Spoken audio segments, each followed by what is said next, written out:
Et si on parlait de l'épisode 11 de Star Wars Andor, qu'est-ce que c'est bien cette série? Bonjour à toutes et à tous, bienvenue ici Mordren et aujourd'hui on parle de l'épisode 11 de Star Wars Andor qui est disponible sur Disney+ depuis mercredi dernier, c'est l'avant-dernier épisode de cette saison 1. Pas mal de choses à dire sur cet épisode qui prône un petit peu la convergence des lignes narratives, de certaines lignes narratives de cette saison 1, pour une explosion finale probablement dans l'épisode 12. On va commencer tout de suite par parler de Cassian Andor, bien évidemment. Cassian qui commence par un film finalement d'évasion. C'est vraiment Prison Break cette histoire de Cassian Andor sur la lune de Narvina 5 de mémoire. Là on a véritablement l'évasion.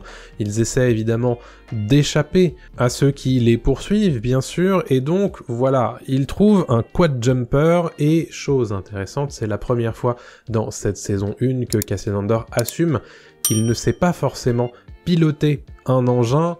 Chose évidemment intéressante puisque ça contraste avec la fois où il est arrivé à Aldhani et que les rebelles lui ont demandé s'il savait piloter un transport spécifique, il a dit oui, je peux piloter tout. Et là, c'est la première fois qu'il assume et qu'il dit je sais pas si je sais piloter ça parce que c'est vieux comme modèle. Chose très intéressante en tout cas pour le personnage de Cassian Andor qui finalement réussit à assumer ses fêlures ou du moins ses problématiques par rapport à sa non-connaissance de certaines choses. Donc très intéressant d'un point de vue développement du personnage, je trouve. En tout état de cause, ils réussissent, après quelques péripéties, à quitter Narvina 5, et ils se dirigent tous les deux, du coup j'ai oublié son nom même si je l'ai dit dans l'épisode précédent, bref, il récupère ses crédits, il récupère son arme, il récupère aussi, chose intéressante, le pamphlet pro-rebelle de son ami qui est mort sur Aldhani, et on l'entend un tout petit peu d'ailleurs au moment où il le prend dans les mains, une espèce de datapad en fait, où l'on entend les premiers mots de ce manifeste rebelle. Chose intéressante du coup, c'est que Cassian Andor a gardé cette relique, et donc voilà, c'est cool de voir ce petit détail annoncé juste ici. On continue évidemment avec Cassian Andor, puisque il apprend le décès de sa mère, puisque c'est la grande information de cet épisode 11, Marva Andor est décédée dans cet épisode 11, du moins au début de cet épisode 11, l'état actuel des choses c'est qu'elle est décédée, et il apprend ça, et ça va évidemment tout chambouler. Pourquoi ? Tout simplement parce que Cassian Andor, désormais avec cette information, ne peut faire qu'une seule chose, c'est retourner sur Ferrix, assister bien évidemment aux funérailles de sa mère. C'est très intéressant parce que déjà il se sépare avec son ami, puisque son ami lui dit grosso modo il faut que le monde apprenne ce qui se passe dans les prisons impériales, et Andor lui ne dit rien, mais il y a vraiment quelque chose qui change au niveau de son visage, tout simplement parce que voilà, Cassian Andor il est à la fois déterminé mais aussi mélancolique, puisqu'il n'a pas été présent le jour du décès de sa mère, il doit certainement beaucoup s'en vouloir, et il y a cette notion chez ce personnage-là, chez beaucoup de personnages finalement dans Cassian Andor, dans la série Star Wars Andor, c'est que ils n'ont pas le choix, ils sont piégés, le destin fait que ils ne peuvent agir que d'une seule manière, on le verra un petit peu plus tard sur Mon Mothma, mais Cassian Andor, pour le coup, là, considère qu'il n'a pas le choix, parce que il faut absolument être là pour l'hommage qui sera rendu sur Ferrix à sa mère, et de fait, il sait qu'il se met en danger en faisant ça. Encore une fois, une évolution par rapport au Cassian Andor que l'on avait vu au début de cette saison, c'est que c'était un personnage qui assumait le fait d'abandonner ses proches. Là, il sait qu'il ne peut pas le faire, puisque c'est la dernière fois, c'est le dernier hommage à sa mère. On nous apprend d'ailleurs, et on en parlera un petit peu après, quelles sont les coutumes sur Ferrix pour ce genre de funérailles. Voilà, chose intéressante ici, Cassian Andor n'a pas le choix, pas d'autre choix que de rentrer sur Ferrix, et on le comprend bien sur ces derniers plans de l'épisode 11. Voilà, Cassian Andor rentre à la maison et va forcément se mettre un petit peu dans un piège, tout simplement, puisque on comprend par l'intermédiaire de beaucoup d'informations qui nous sont données sur Ferrix que tout le monde est en train de l'attendre, pas forcément pour les bonnes raisons. C'est le moment pour moi de vous dire que si vous appréciez cette vidéo, ça me fait très plaisir de voir un petit like et un commentaire de votre part pour me dire ce que vous avez pensé de la vidéo mais aussi de l'épisode. Vous pouvez aussi me suivre gratuitement sur les réseaux sociaux, ça me soutient également. Vous pouvez aussi me donner quelques deniers sur ma page Utip qui est créée à cet effet, mais aussi rejoindre cette chaîne YouTube, tout ça en cliquant sur les liens qui sont sur YouTube, et puis vous pouvez aussi m'écouter dans le podcast Pop Tier qui liste les œuvres de pop culture et parle d'actualité pop culture, ça me fera très plaisir, tous les liens sont dans la description. Allez, c'est parti pour le reste de la vidéo. Et justement, parlons de Ferrix, puisque Ferrix, il se passe pas mal de choses sur Ferrix qu'on avait un petit peu éludé pendant quelques épisodes de cette saison 1, Ferrix qui est la planète sur laquelle avait élu domicile Marva Andor, la mère adoptive de Cassian, et Cassian lui-même. On apprend que Marva Andor est décédée. Dans l'épisode précédent de mémoire, on nous disait qu'elle avait beaucoup de mal à respirer, et bon, elle est décédée, on sait pas exactement comment, mais on imagine que elle est morte un petit peu d'épuisement, hein, tout simplement, et cette disparition est traitée par l'intermédiaire du droïde B2EMO, qui est celui qui prend la nouvelle le plus durement, tout simplement, et c'est très intéressant ce traitement de ce personnage, hein, finalement, de droïde, où on découvre que c'est lui qui prend la nouvelle le plus mal. Il y a vraiment ce côté un petit peu chien qui a perdu son maître dans le traitement de ce droïde. J'ai trouvé ça, moi ça m'a brisé le cœur bien sûr, j'ai trouvé ça très très cool, parce que au final, à quoi sert ce droïde? On sait pas exactement à quoi il est utile. C'est pas forcément un droïde extrêmement utilitaire, mais il y a un vrai côté lien d'émotion, lien émotionnel entre les maîtres et le droïde, et ce droïde justement qui ressent un lien avec sa maîtresse, et j'ai trouvé ça très très cool de voir ce traitement là, puisque je trouve que ça fonctionne malgré tout. Sur Ferrix, on voit évidemment que pas mal de personnages s'intéressent au décès de Marva. On voit Cinta, bien sûr, mais on voit quelqu'un d'autre qui semble être un informateur lui aussi, et probablement un informateur de l'Empire, du BSI. Et ce qui est intéressant, c'est qu'on voit en fait les deux informateurs des deux côtés interagir ensemble sans savoir que l'un et l'autre sont des informateurs. On a Dedra Meero qui, évidemment, est à la manœuvre, hein, puisque on lui demande qu'est-ce qu'on fait. Est-ce qu'on les laisse faire les funérailles de Marva Andor, qui était quand même une figure un petit peu dissidente sur Ferrix? Est-ce qu'on les laisse se rassembler et organiser ces funérailles? Et là, Dedra Meero leur dit « Oui, laissez-les faire, on va justement les regarder faire, voir ce qui en sort de ces funérailles. Est-ce qu'il va y avoir probablement une espèce de mouvement autour de ces funérailles anti-impériales ?» C'est quelque chose qui intéresse Dedra Meero, et surtout, elle s'intéresse au fait que Cassian Andor peut-être pourrait revenir sur les funérailles et voir du coup un dernier hommage à sa mère. Et c'est d'ailleurs pas la seule à penser ça, puisque Cyril Karn un petit peu plus tard aura cette information. En tout état de cause, le BSI qui agit toujours, pas forcément dans l'ombre, hein, sur Ferrix, puisque on voit ensuite ce qui se passe du côté de Bix Caleen. Voilà du coup à nouveau cet informateur, hein, je pense que c'est lui, il a une vraie tête d'impérial pour le coup. mais voilà. Donc tout ça pour dire que sur Ferrix ça bouge, et sur Ferrix il va se passer pas mal de choses très très intéressantes dans l'épisode 12, c'est du moins ma théorie, je pense qu'on peut l'annoncer sans trop de problèmes. En tout état de cause, il se passe des choses pas forcément très nettes du côté de Bix Caleen, puisque Bix, justement, elle fait face à la torture des impériaux, et visiblement, ça l'a complètement brisée. Bix qui fond en larmes au moment où elle est à nouveau interrogée, et cette fois, pas sur Cassian Andor, mais sur Anto Kreegyr, puisqu'on le rappelle, Anto Kreegyr, c'est un rebelle qui va probablement être amené à être sacrifié pour la cause, c'est exactement les mots qu'utilisent Luthen et Saw Gerrera dans cet épisode 11, où au final, ces 31 rebelles vont être complètement envoyés à l'abattoir, alors que Luthen sait très exactement que le BSI les attend, et bon, on comprend évidemment que c'est plus important de garder un informateur au sein du BSI que de prémunir le décès finalement de ces 31 hommes. Donc vraiment ce côté très dur dans la morale de ce personnage. Et à nouveau du coup Anto Kreegyr qui est questionné, ou du moins Bix-Kalin qui est questionné au sujet d'Anto Kreegyr, et on la voit véritablement fondre en larmes au moment où on lui demande si c'est lui qu'elle a mis en relation avec Cassian Andor.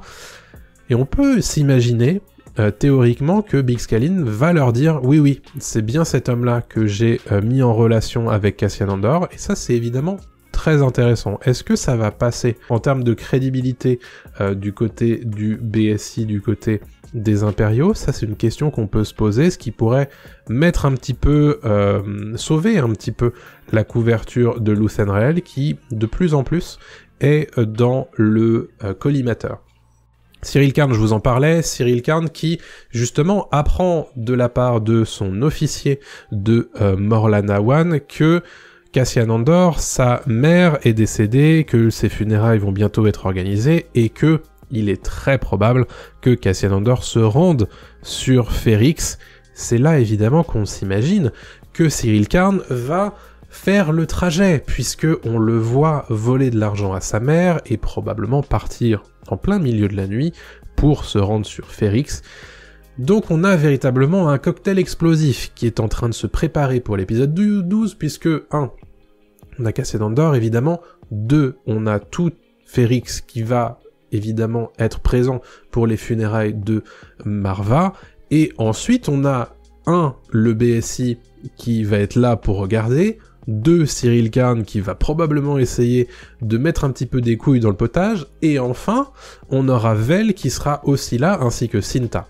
Donc, véritablement, un vrai cocktail qui va tout faire pour faire exploser cet épisode 12. Moi, j'ai très hâte de voir cet épisode 12, parce que, justement, il y a moyen que ça se termine sur un gros feu d'artifice. Est-ce que Cassian va être pris à partie? Par quelle partie, puisqu'on le sait que les rebelles sont pas forcément hyper positifs par rapport au comportement de Cassian.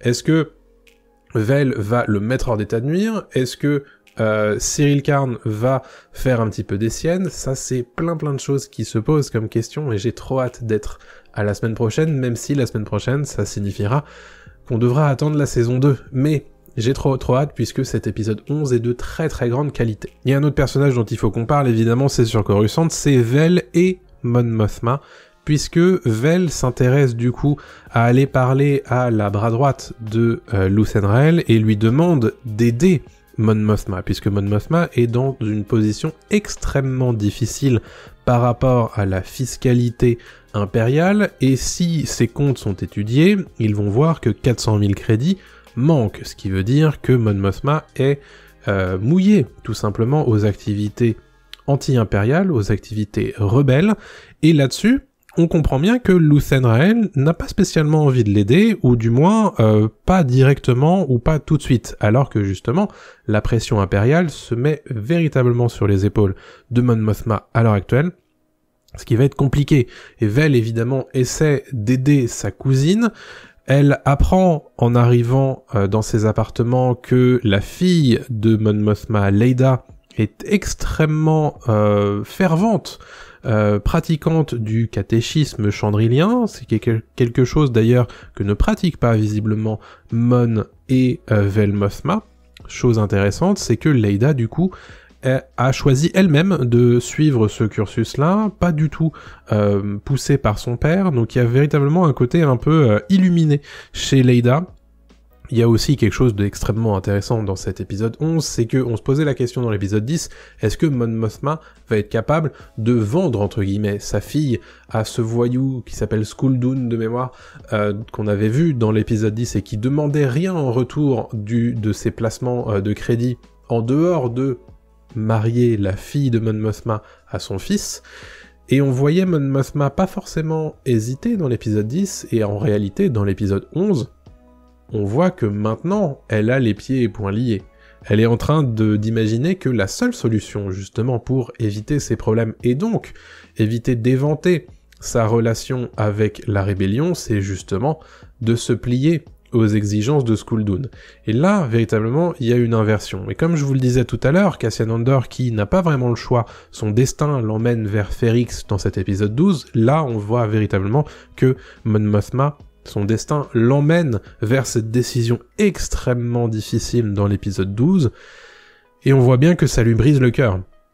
Ça, forcément, on voit que c'est la seule solution qu'elle semble avoir en tête, et Vel va essayer de l'en empêcher, mais est-ce que c'est pas trop tard déjà ?